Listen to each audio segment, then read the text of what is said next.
Tenho feito uma defesa do criacionismo bíblico desde que começamos esses estudos em Gênesis capítulo 1. Diante disso, uma pergunta oportuna seria: dá para evangelizar o não crente com argumentos racionais? É isso que vamos responder nesta aula. Dê uma pausa no vídeo agora e faça sua oração pedindo a iluminação do Espírito Santo para entender tudo aquilo que vou dizer aqui e volte para prosseguirmos com o estudo. Se você gosta de assistir aos vídeos do canal, por favor inscreva-se e deixe o seu gostei. Bom, a resposta logo de cara é a seguinte: não dá para evangelizar um não crente com argumentos racionais, simplesmente porque argumentos racionais não tem poder para isso. O apóstolo Paulo diz lá em Romanos 10, versículos 13 a 17, porque todo aquele que invocar o nome do Senhor será salvo. Como, porém, invocarão aquele em quem não creram? E como crerão naquele de quem nada ouviram? E como ouvirão se não há quem pregue? E como pregarão se não forem enviados? Como está escrito: quão formosos são os pés dos que anunciam coisas boas. Mas nem todos obedeceram ao evangelho, pois Isaías diz: Senhor, quem acreditou na nossa pregação? E, assim, a fé vem pela pregação, e a pregação pela palavra de Cristo. Então, se quisermos que alguém aceite a Jesus como Salvador de sua vida, devemos pregar a essa pessoa o Evangelho de nosso Senhor e Salvador Jesus Cristo. Não são argumentos científicos, não é uma boa oratória, não é lábia, não é nada mais do que a pregação pura e simples do Evangelho do Senhor Jesus Cristo. Aquela velha pregação de que Jesus salva o pecador arrependido. Infelizmente, não são poucos os crentes que,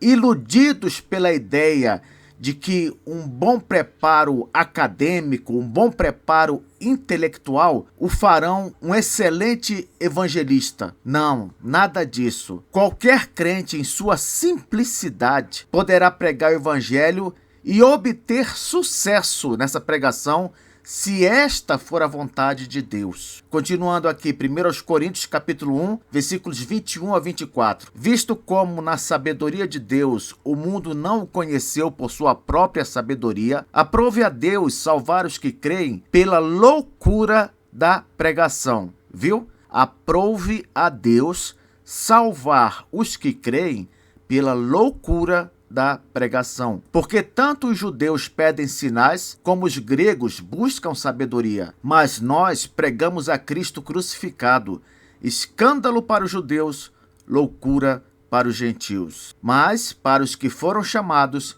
tanto judeus como gregos, pregamos a Cristo, poder de Deus e sabedoria de Deus. Então, o poder de Deus na conversão de alguém se manifesta através da pregação de Cristo crucificado, entende? Não há para onde correr. Levar alguém a aceitar a Cristo como Salvador pessoal não depende de um convencimento racional. Isso tem de ficar claro. Conversão, tornar-se uma nova criatura, é uma obra do Espírito Santo de Deus, não do homem. Em João 16, versículos 7 a 9 está escrito: mas eu vos digo a verdade, convém-vos que eu vá, porque se eu não for, o Consolador não virá para vós outros. Se, porém, eu for, eu vô-lo enviarei.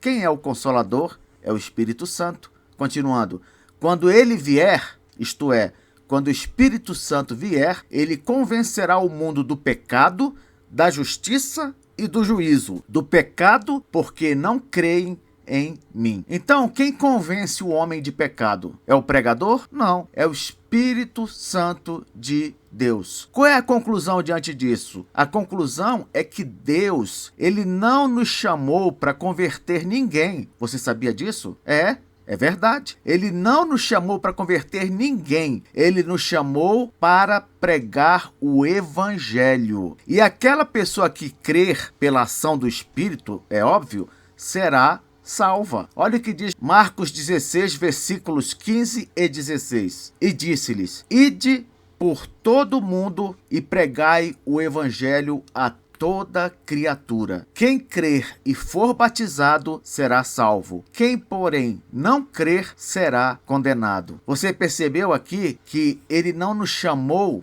para converter? Ele diz aqui: ide por todo mundo e pregai o evangelho a toda criatura. É interessante isso porque alguns crentes se frustram após pregar o evangelho para alguém, simplesmente porque esse alguém não aceitou Jesus. Que tolice, que tolice. A única coisa que você tem que fazer, meu irmão, minha irmã, é pregar o evangelho, é cumprir a missão que Deus te deu. O profeta Jeremias teve um ministério de 40 anos pregando a palavra de Deus e ninguém aceitou sua mensagem durante aqueles 40 anos. Eu pergunto, por acaso ele não fez o que Deus lhe pediu? Ele não cumpriu o ministério que Deus lhe deu? É claro que sim. Deus o chamou para pregar a palavra e ele pregou. Agora, se alguém aceita a mensagem ou não aceita a mensagem, aí é outra história, é outro departamento.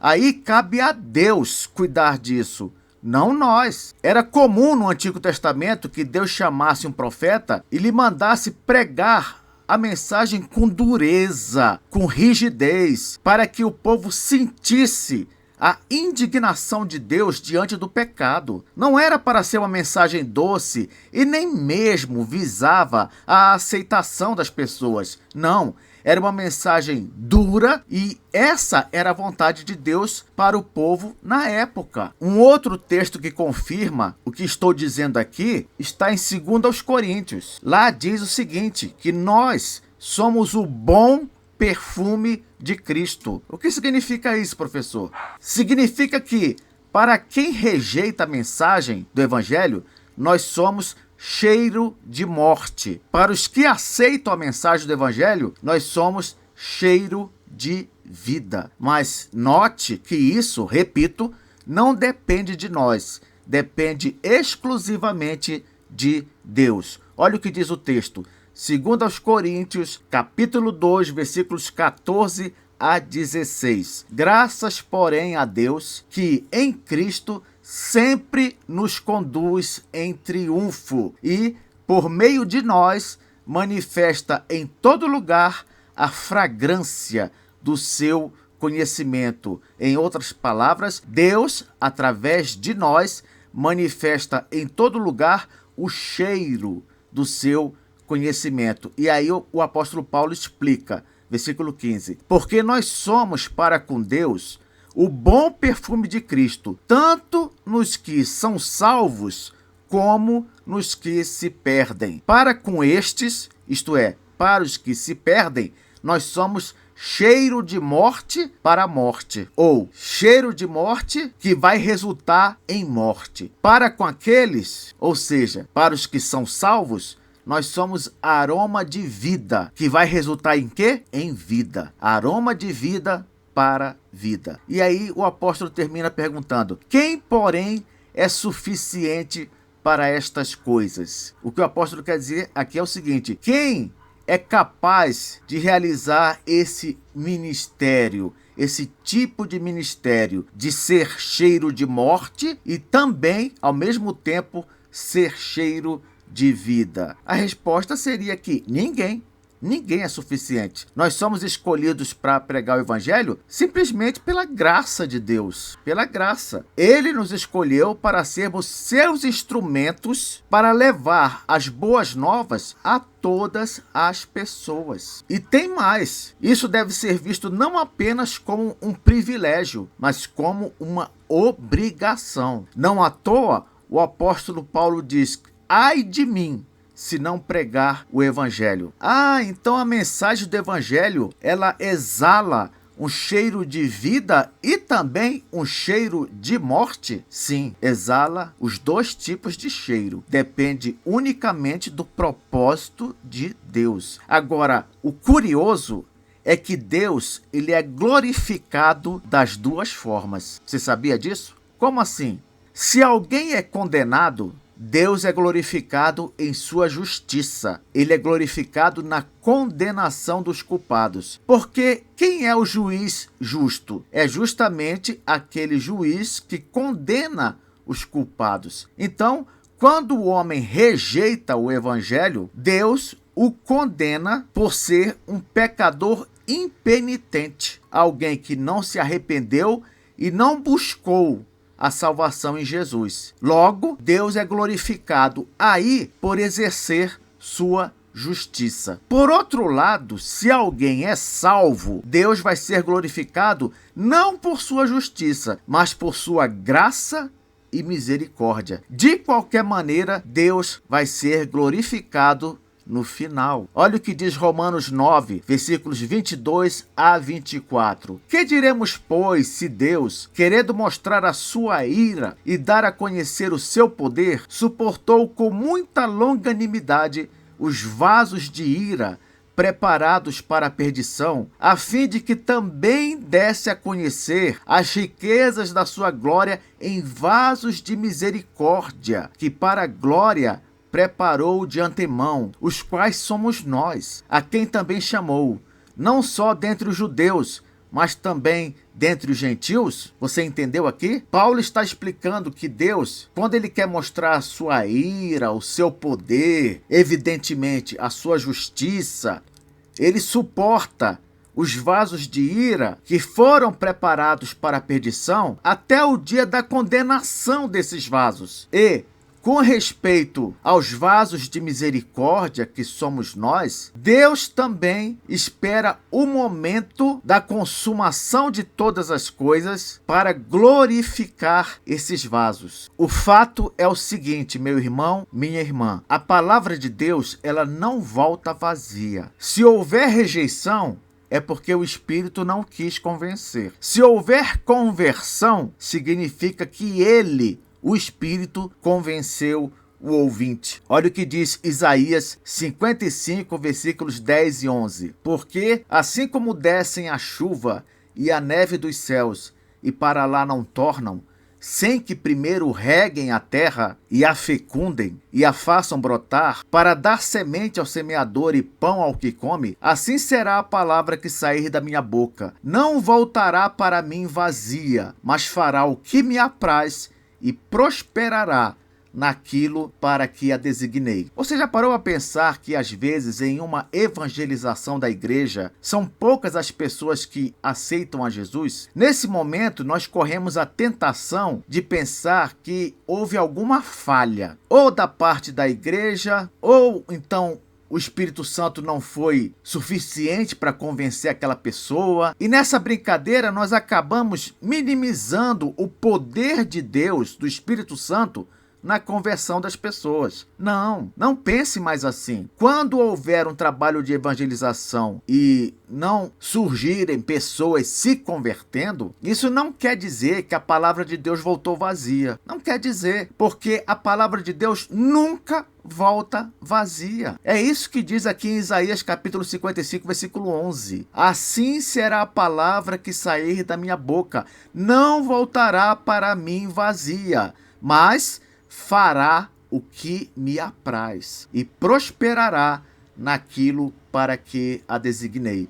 Então, se a mensagem for pregada com fidelidade e Deus quiser a conversão, nada poderá impedir isso. Nada. Também, se a mensagem for pregada com fidelidade e houver rejeição, isso ocorrerá porque Deus, na pessoa do Espírito Santo, não quis agir. Nesse caso, a palavra de qualquer maneira fez aquilo que apraz a Deus. Ela prosperou naquilo para que Deus a designou. Após eu ter explicado tudo isso, você certamente está pensando aí, então, para que serve toda essa argumentação a favor do criacionismo bíblico, se isso não converte ninguém? Olha, tudo que eu tenho feito aqui em Gênesis 1, usando de argumentos científicos e racionais para defender a criação por parte de Deus, serve para duas coisas. Primeiro, defender a nossa fé diante de ataques dos não crentes. Onde? Em escolas, faculdades ou em debates. Veja o que o apóstolo Pedro disse em 1 de Pedro 3,15. Antes, santificai a Cristo como Senhor